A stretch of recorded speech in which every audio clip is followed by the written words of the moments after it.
the soil under our feet it hides, a whisper louder than the roaring. Do you know the loneliest place on Earth? Having to live inside your own head. Everyone is living and moving around you, yet I'm alien to it all. I love my books and my parents, but my existence is so limited, it's suffocating. I am Oren Moon, the freak. The weird kid that lives in a small town where everyone wants to know about me, but no one can look me in the eye for fear. Fear of what? Fear of anyone or anything different from their ordinary lives. My father has the same skin condition. White as powder and eyes that seem capable of cutting iron. Somehow he has managed to make it in the world, but I couldn't face it until they forced me to attend a new school. I'm not going. They can't make me. Everyone fears me, but I'm worse. I'm afraid of what's coming. I feel a power growing inside me. Moon's pale light, the earth's a riddle cloaked in the night. Magic teases just beyond our reach, a treasure hidden that we want too much.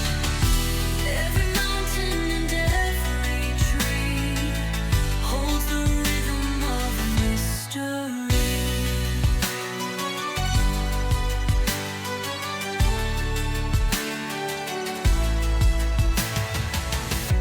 If you dare to wonder, you might just. I am Olivia Santos.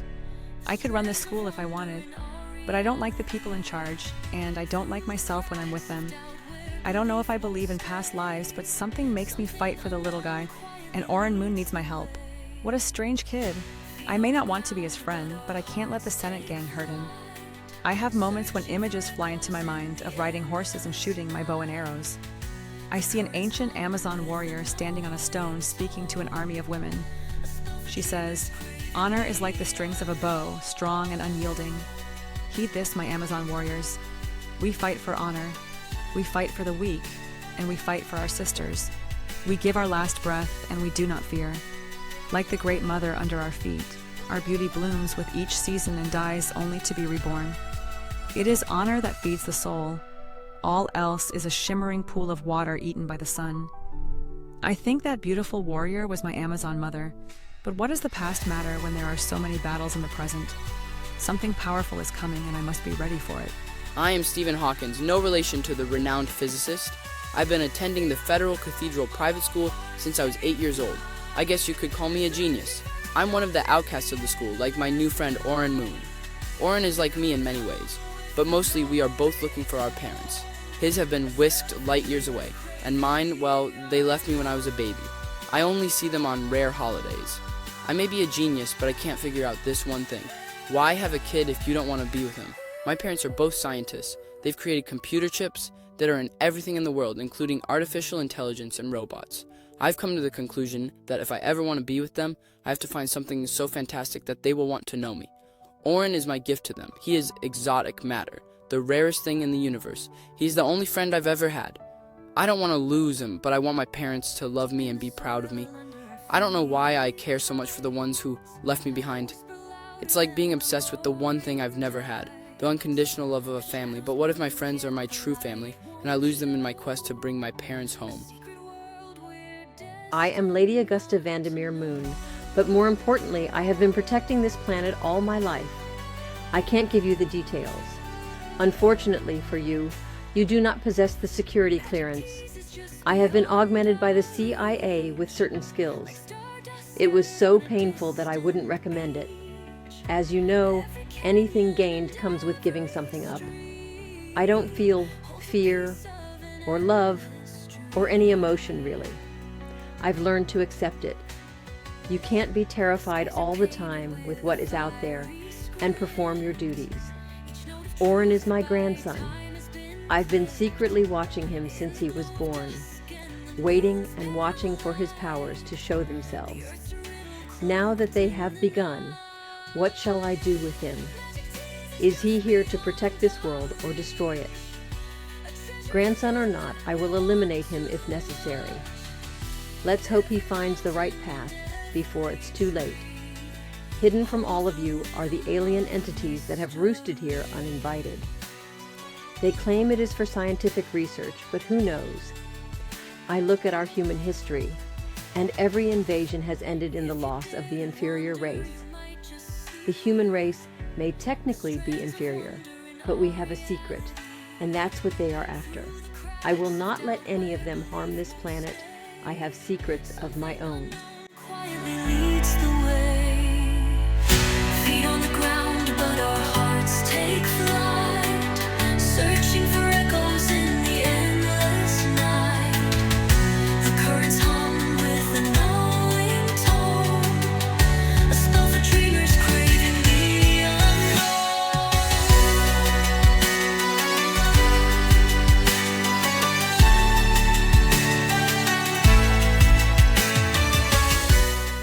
I've made a mistake. The spirit of the Moon Queen has been calling me, and I answered her.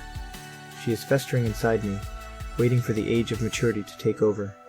My life will soon be erased, but I have to save my mom and dad before it's too late.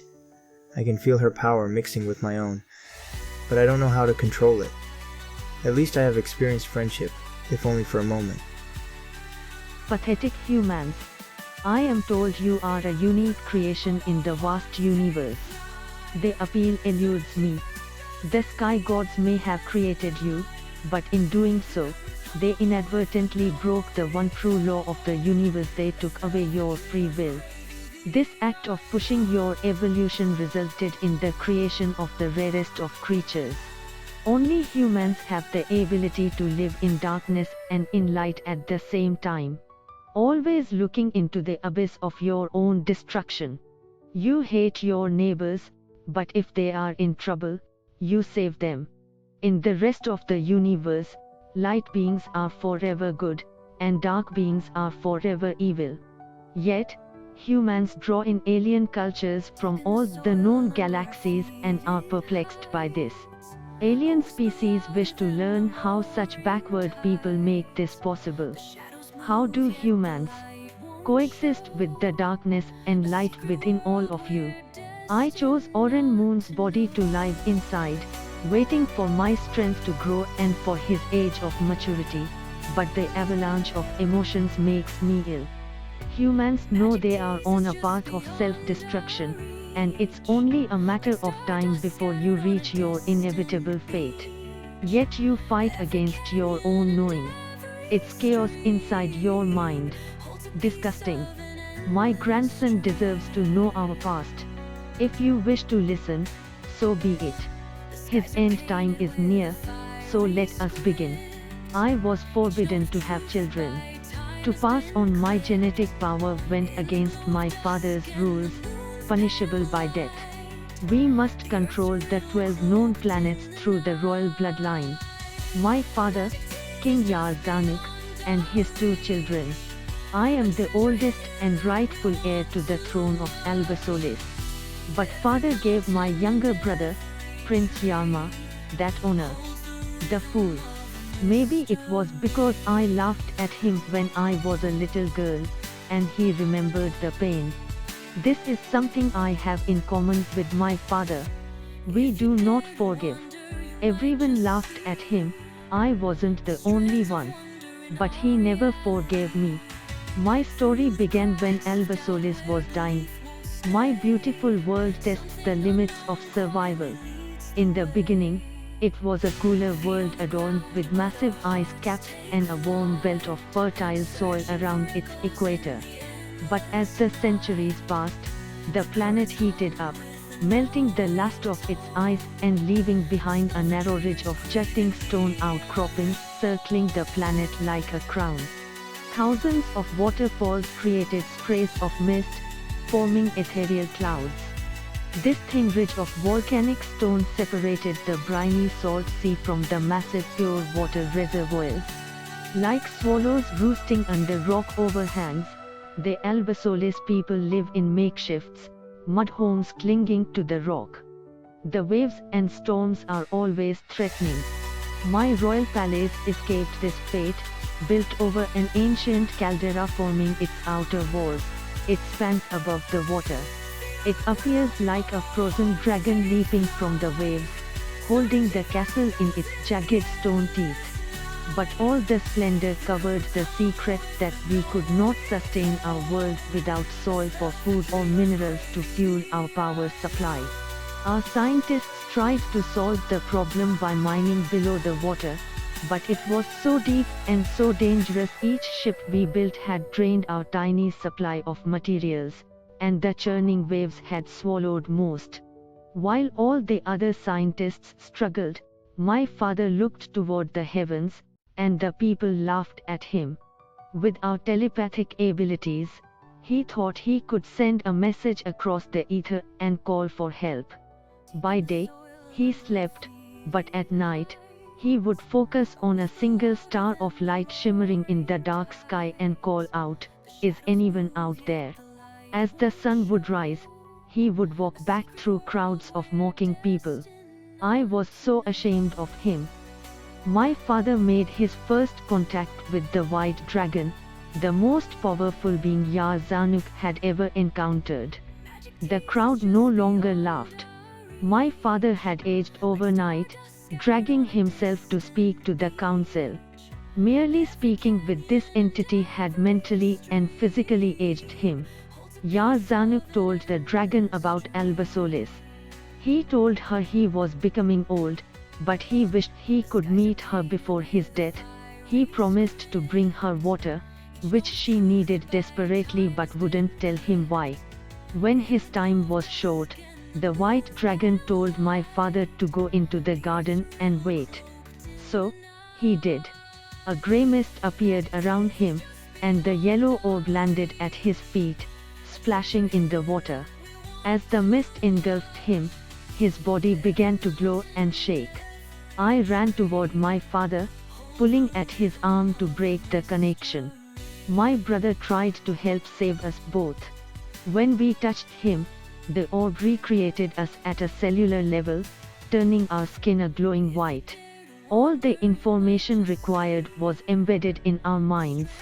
In one spectacular moment, we were all endowed with the ability to control space and time. We had been transformed into exotic matter.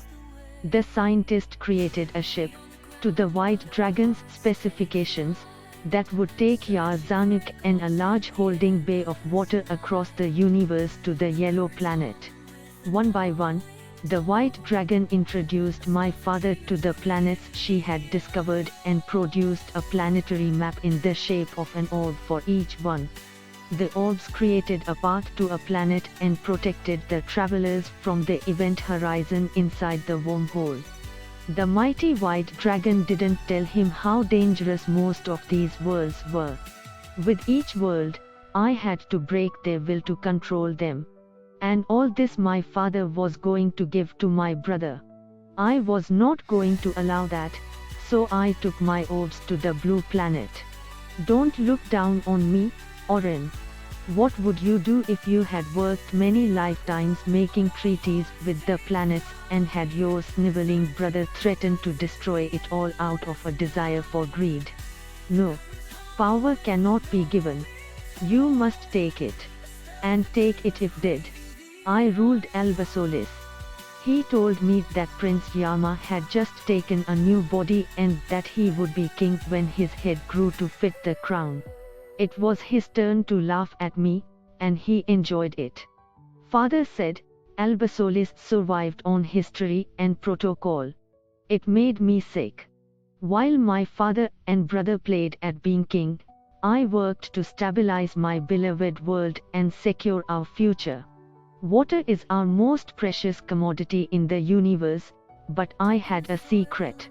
My divers had found a pocket of dense, large blue diamonds. Over time, I whisked them all away to the blue planet. He never understood orbs created an altered gravitational wave around the ship. The altered gravitational state is created by folding a wave of gravity into itself with equal weight and force. Anything surrounded by this altered wave is invisible or untouched by space-time. It prevents the wormhole black hole's event horizon from crushing and stretching the ship and everything inside it. Anything surrounded by the orb's altered gravity field is safe. Taking the orbs, I hid myself on Earth, waiting for my brother to become so weak that the people would take me as their ruler to save them. My powers grew as I tested them against the first humans, and feared me. For the Sumerians, I am the moon god, Inanna. When my father pushed me to become queen, I took control of the mess he had left behind due to neglect. Males were the only ones allowed to have 2 children, always a male and a female. The females run the state and travel to the planets as ambassadors. They speak for the king, but if killed, they are quickly replaced by a new female. So, I formed a plan early in life, waiting for this inevitable outcome. The